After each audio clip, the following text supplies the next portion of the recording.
Growing up, I had dreams and aspirations, but always felt like the kid that didn't fit in. For the most part, I wasn't a bad kid, but when I made the transition into adulthood, I turned to the streets for guidance. This led to getting locked up in Juvenile Hall, doing time in CYA, and eventually a 120-month sentence in federal prison. I had a lot of time to think and reflect during my federal sentence, so I share with you what I learned, hoping I can positively influence someone else's life with Prison Talk. Getting down with Fresh Out, and you tuned in to another Prison Talk. I just want to share something with you from one of the viewers. They were like, Big Herc, do you think that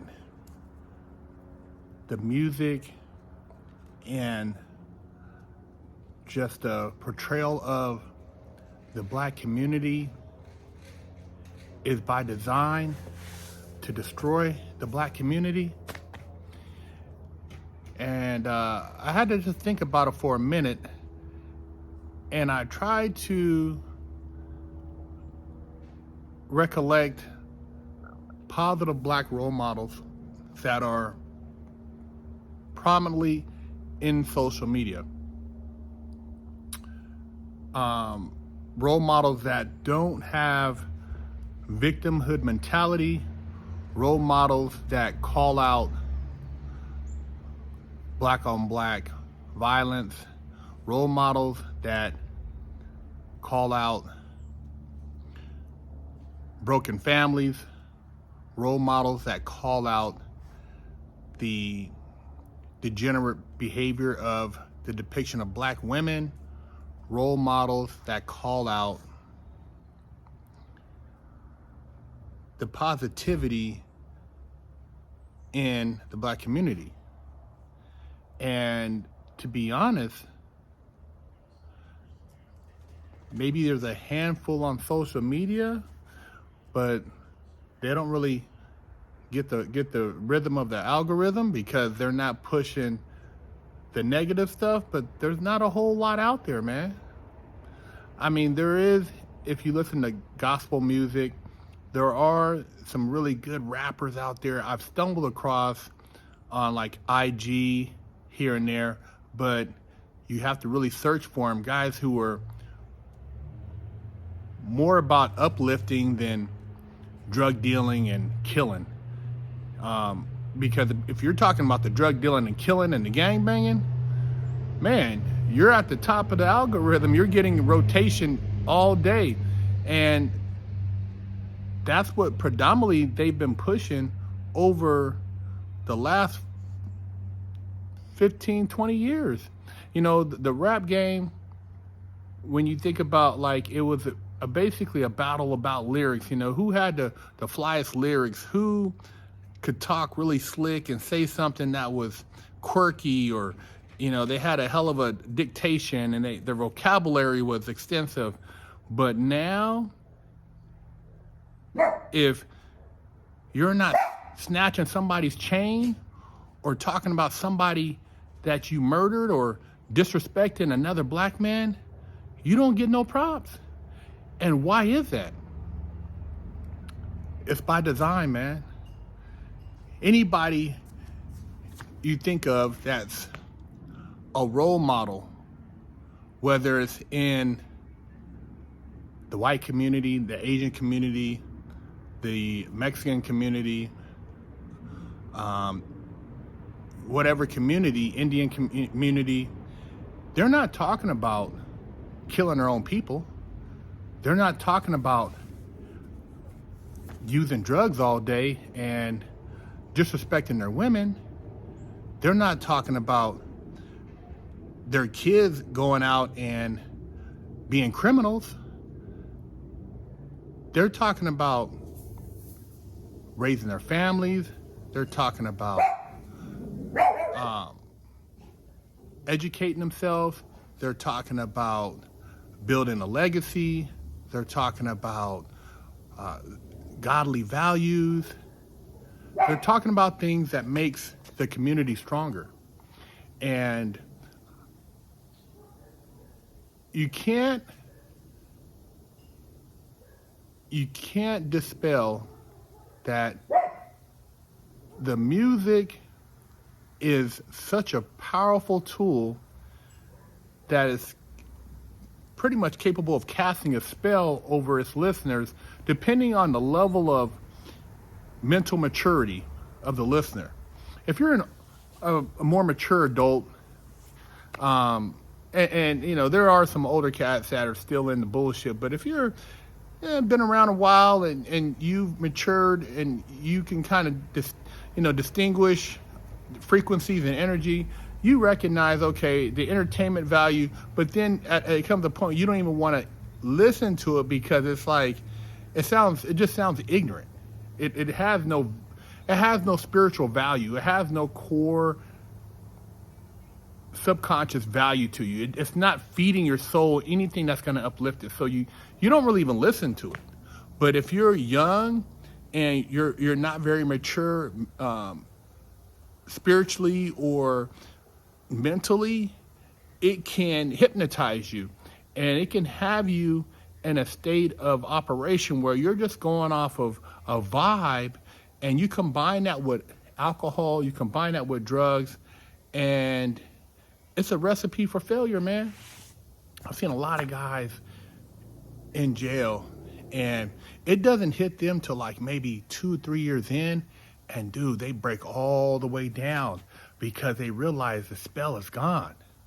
They're like, damn, you know what I mean? The party's over. And sometimes it takes longer. You have some guys, you know, they get in there and, you know, a decade for them is, man, that's just, you know, time to kind of become a more polished criminal, and they get out and they feel like, hey, man, I got another one in me. But then you have some people that come and you know, those walls of cement kind of block a lot of frequencies because it's just like it's hard to penetrate that place. And so you kind of have a conversation with your subconscious, and you start thinking about, wow, how did I get to this place? But if you're on the streets and you're operating and you appear to be winning, you got a bag, you're doing your thing, it doesn't seem like there's anything wrong. So you don't really think about it. And for the most part, in my opinion, I think like if you can keep the families in a state of disarray, and it's not just the black families. You got white families. You have, you know, some, I guess, Hispanic families, but you know they have a strong religious belief in the Catholic belief, so they have a tendency to have a little bit different structure. And then same thing with the Asians I've met. They're a little bit different. You know, yeah, they might have some divorces, but it's a little bit different than the black structure. And, you know, Caucasian white families, European families, you know, they've been working on destroying their whole infrastructure, you know, for a long time so they can control them. So, you know, now you got the fathers, you know, kind of emulating what you see a lot in some of the other cultures, you know, and to say that I'm not knocking and saying that I'm coming down on black families, black culture, but where's the wake up call? You know, where is the turnaround in this whole direction of self-destruction? You know, I always get guys, you know, talking shit about, oh man, you know, it's you know, white this, white that, but it's like, dude, we're in a state where we need to kind of reflect, and if we take more accountability, we can flip the script and control the whole game. It's not like you gotta, once you get to a certain point, you don't have to talk about what they want you to talk about. You can talk about what you want to talk about. So you don't have to you don't have to continue to perpetrate the bullshit. Tell them the real. Tell them how messed up the gangbanging is. Tell them how messed up the prisons are, and how horrible it is to not be a father to your child or have a father in your own life. Tell them the real, man. Quit lying to these youngsters, man. Quit feeding them bullshit. You know, a lot of these other cultures want to emulate black culture, but they don't want to be black. And there's a reason for that, because they don't want the stigma that comes with it. But if we shifted our visual presentation and the way we look at each other, there would be a different level of respect for all of us, because you would see, and I'm not saying other people ain't doing it. I'm not talking about that. I'm talking about you. I'm talking about the people who appear to be this skin tone, and it's so stupid, the whole race thing, but I'm just talking about the ones that are out there.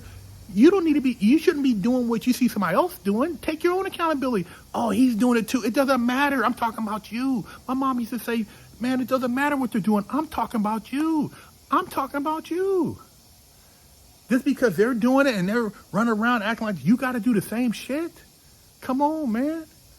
But nobody says that. None of these rich-ass hip-hop artists, once they've made it, they don't go back and call the bullshit. They're not speaking out right. They still telling the same bullshit stories.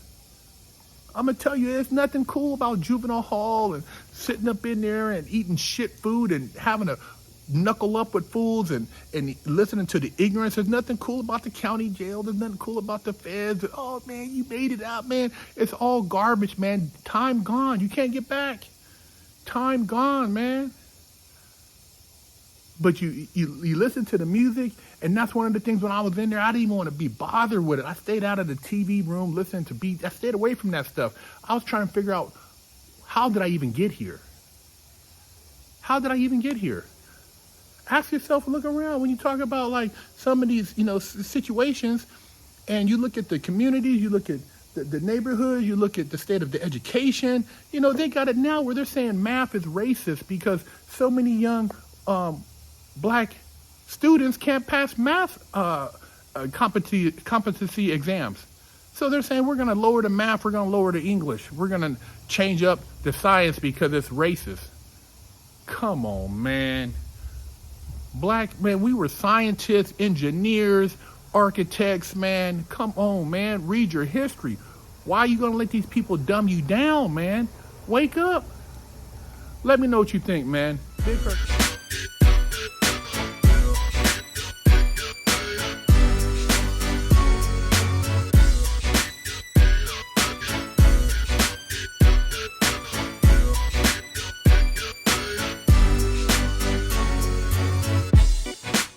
Lockdown's over. Get your yard time in. Exclusively at FreshOutSeries.com.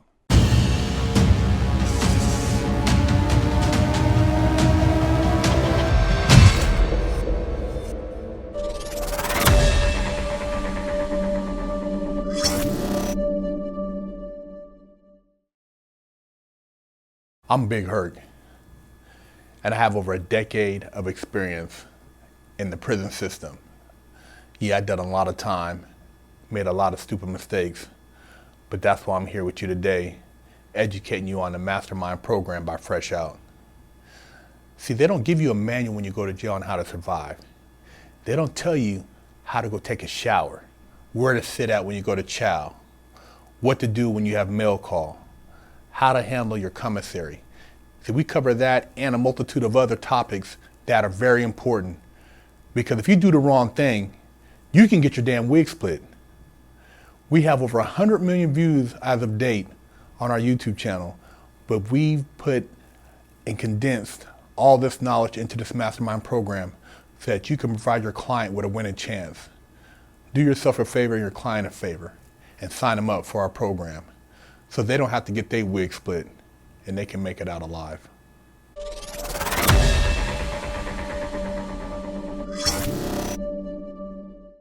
What's up? Big Hurt 916 with Fresh Out Ministries.